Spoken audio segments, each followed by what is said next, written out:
बोल जयकारा बोल मेरे श्री गुरु महाराज की जय। सौभाग्यशाली गुरुमुख हो।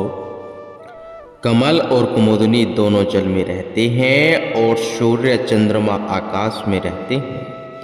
कमल को सूर्य की लगन है, कुमुदनी को चंद्रमा की, परंतु जिसको जिसकी लगन है वह आकाश में नहीं है, उसके पास है चंद्रमा की। देखते ही कुमुदनी खिल जाती है और सूर्य को देखते ही कमल खिल जाता है। इन फूलों और सूर्य चंद्रमा के बीच करोड़ों कोसों की दूरी होगी, परंतु लगन ऐसी वस्तु है जो इतनी दूर पर होते हुए भी प्रेमी अपने प्रीतम से मिला जुला रहता है। यह माया क्या है? मिट्टी की और खाक है। इसके सिवाय इसका हैसियत कुछ भी नहीं है और इसकी अपेक्षा भक्ति का परमार्थ अनमोल हीरा है। चाहिए तो यह कि मनुष्य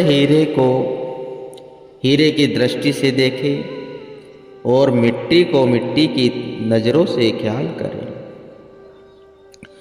परंतु संत कहते हैं यदि अधिक नहीं तो कम से कम भक्ति को माया के साथ बराबर दर्जा तो दिया जाए। मन में जितनी कदर माया की है, कम से कम उतनी तो भक्ति की भी होनी चाहिए। यदि माया को अपना समझा जाता है तो भक्ति को बेगाना तो न समझो। यहाँ 10 काम माया के रोज होते हैं, वहाँ एक काम भक्ति वाला भी कर लिया जाए। जहाँ जिस वस्तु में अपने 10 कुटुंबों का भाग निकाला जाता है, वहाँ एक भाग भगवान का भी तो निकाल दिया जाए, क्योंकि भक्ति का नियम है कि जिस वस्तु में अपने इष्ट देव का भाग नहीं निकाला जाता या जो वस्तु पहले इष्ट देव के भेंट नहीं होती, उसके सेवन करने में दोष लगता है। संसारी जीवों की बात और है, परंतु जो लोग भक्ति के मार्ग पर चलते हुए हैं उनको इन बातों का ध्यान रखना आवश्यक है। ये भक्ति के नियम हैं और इन नियमों का पालना करना भक्ति के लिए अति आवश्यक है। कुछ दिन इनका पालन करने के पश्चात वह इसका परिणाम स्वयं ही देख सकते हैं कि मन पर क्या प्रभाव पड़ता है। जिस प्रेम और भक्ति की मनुष्य को तलाश है, उसका भेद केवल इसी बात के अंदर समाया हुआ है। खाली बातें बनाने से न कभी कुछ न बना है न बनेगा। पेट जब भी भरेगा रोटी खाने से भरेगा, रोटी खाने से ही पेट कभी नहीं भरता। रोटी रोटी कहने से पेट कभी नहीं भरता। कहावत है, बातों के पकवान से पेट नहीं भरता। लोग जमा खर्च कम लेते हैं और संत सतगुरु अपने सेवक को उसी बात पर अमल करा देते हैं।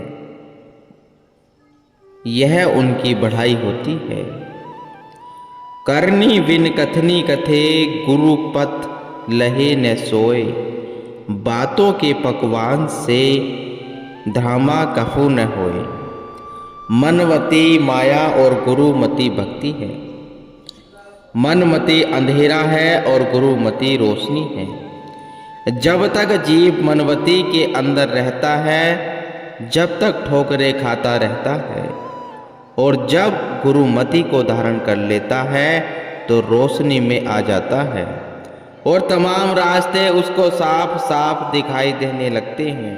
और साथ ही अगर वह हिम्मत भी ऊंची रखता है, तमाम रास्ते उसको साफ साफ दिखाई देने लगते हैं। और साथ ही अगर वह हिम्मत में ऊंची रखता है तो फिर उसे चारों ओर सफलता ही सफलता दिखाई देने लगती है और वह दिन प्रतिदिन उन्नति करता हुआ आगे की तरफ बढ़ता चला जाता है, जिससे वह अपने उद्देश्य में सफलता पा लेता है। ये सब बातें मनुष्य के अपने ही ख्याल की शक्ति पर निर्भर हैं। मनुष्य के अंदर कुदरत ने ये शक्तियां भर रखी हैं जिनके द्वारा वह असंभव बात को भी संभव बना दे, किंतु जरा उन्हें हरकत देने की आवश्यकता है। इसी हरकत का नाम तालीम है, जिसके लिए उसे गुरु की शरण में जाना पड़ता है। एक बार किसी देश के राजा गुजर अपने एक देहात में से हुआ। राजमंत्री और दरबारी लोग सब साथ थे। इलाके के जितने बड़े बड़े आदमी थे सब राजा से मिलने के लिए आए। सबने तोहफा प्रसाद आदि लाकर राजा को भेंट की। राजा ने सबसे कुशल समाचार पूछा। यह देखकर एक देहाती गरीब लड़के के चित्त में फुरी कि यदि राजा मेरे साथ इसी प्रकार बातचीत करे और हाथ मिलाकर पूछे कि मित्र तेरा क्या हाल है, तो क्या ही अच्छा हो। परंतु कहाँ यह सारे देश का राजा और कहाँ इस देहाती कंगाल लड़के का यह ख्याल। बहुत ही कठिन सवाल था, लेकिन वह जो कि निहायत ऊंचे दर्जे की हिम्मत रखने वाला था, घर के काम काज को छोड़कर इसी इच्छा में फिरने लग पड़ा और कि कोई उसे राजा से मिलने की युक्ति बता दे, परंतु जिससे पूछता वह उल्टा वही उत्तर देता कि तेरा दिमाग तो खराब नहीं है। उसने बहुत खोज की, किंतु उसे कोई रास्ता राजा से मिलने का हाथ न लगाया। अंत किसी ने यह सम्मति दी कि यदि कोई साधु तुझे मिल जाए तो वह उसकी युक्ति बता सकता है। यह सुनकर वह साधुओं की तलाश में फिरने लगा। फिरते फिरते एक साधु उसे मिला, जिसकी सेवा में वह लग गया और कई महीनों तक बराबर सेवा करता रहा। साधु प्रसन्न हुआ, पूछा, लड़के तू क्या चाहता है और तेरा इस सेवा करने से प्रयोजन क्या है। वह बोला, महाराज मुझे और किसी वस्तु की आवश्यकता नहीं है, केवल राजा से मिलने की इच्छा है। आप कोई ऐसी युक्ति बतलाए जिससे राजा के साथ मेरी भेंट हो जाए और राजा हाथ मिलाकर मुझसे पूछे कि मित्र तेरा क्या हाल है। बस यही मेरी इच्छा है। साधु हंसा, नादान तुझे यह क्या सूझी है? क्या तेरा होश तो ठिकाने है? तू एक कंगाल आदमी है और राजा के दरबार में तेरी पहुंच किस प्रकार हो सकती है? राज दरबार के आदमी वहां तुझे जाने कैसे देंगे? उसने कहा, चाहे कुछ भी हो मेरी आप जरूर सहायता करें। सिवाय आपके मैं अब कहीं जा नहीं सकता। साधु कुछ देर तो मौन रहा। अंत में उसने कहा कि युक्ति है, संभव है, इससे तेरी भावना पूर्ण हो जाए। उसने पूछा, वह कौन सी युक्ति है? साधु ने कहा, राजमहल बन रहा है, बहुत लोग उसमें काम कर रहे हैं, तू भी वहां जाकर काम कर ले। जहां जा, परंतु जब मजदूरी बंटने का समय आए उस समय छुप जाना और मजदूरी न लेना। इस युक्ति द्वारा तेरी भावना पूर्ण हो जाएगी। महात्मा जी की आज्ञा पाकर यह वहां गया जहां राजमहल बन रहा था। जिस दिन भर काम करता रहा और शाम को मजदूरी लेने के समय घर चला आता। 15 दिन बीत गए। एक दिन राजमहल के मुंशी ने पूछा, मैं तो हफ्तों से देख रहा हूँ कि एक शख्स काम तो दिन भर करता है परंतु मजदूरी लेने नहीं आता और काम भी बड़ी मेहनत के साथ करता है। वह शख्स कौन है? मैं बहुत दिनों से उसे देख रहा हूँ परंतु पता उसका नहीं लगता। एक दिन जब शाम को सब मजदूर इकट्ठे थे और मजदूरी बंटने लगी तो उसको खिसकते हुए एक आदमी ने देख लिया और लाकर मुंशी के सम्मुख किया। मुंशी ने पूछा, क्यों भाई, तुझे 3 हफ्ते काम में लगे हो गए हैं और मजदूरी तूने एक दिन भी न ली, इसका कारण क्या है? उसने उत्तर दिया, कोई अपने घर के काम की भी मजदूरी लेता है। मुंशी आश्चर्य हुआ, वह बोला, घर का काम कैसे? उसने कहा, राजमहल का काम तो मेरे घर का काम है, यदि किसी दूसरे का काम करूं तो मजदूरी भी लूंगा, परंतु अपना काम करते हुए किसकी मजदूरी लूं?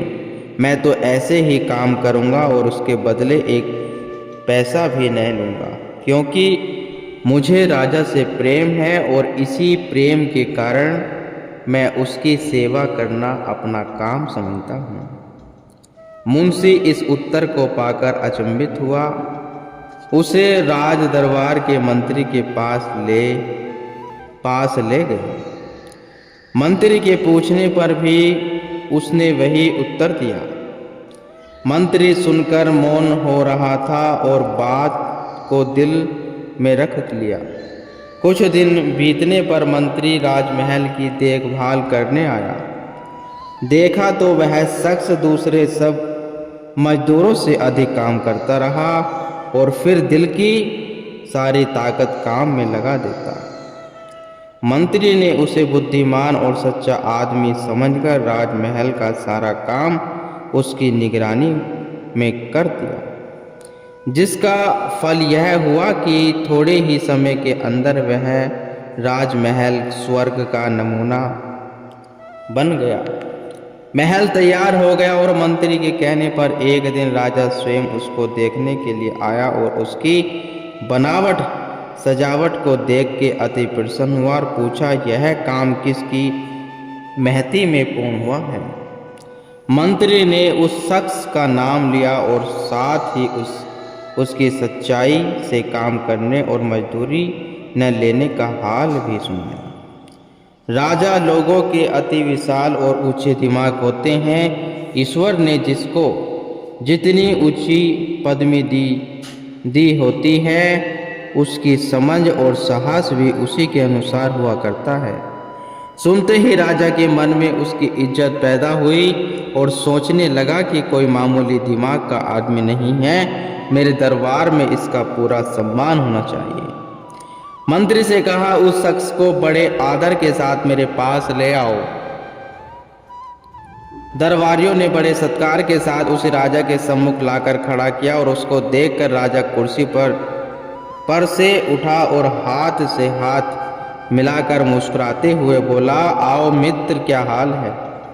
अपने निकट कुर्सी पर बिठाया और प्रसन्न होकर पूछा, आपको जिस वस्तु की इच्छा हो प्रकट कीजिए, मैं उसे हर प्रकार से पूरी करने को तैयार हूँ। उसने उत्तर दिया, बस मैं यही चाहता हूँ जो आज मुझे मिल गया है। अब मेरी यह भावना है कि मैं सदा आपके पास रहकर आपका दर्शन करता रहूँ, इसके सिवा मुझे और कुछ भी नहीं चाहिए। राजा यह सुनकर अति प्रसन्न हुआ और उसी समय उसको अपना मंत्री नियुक्त कर दिया और उससे इतना प्यार राजा को हो गया कि राजा एक पल के लिए भी उसको अपनी आंखों से दूर नहीं करता था।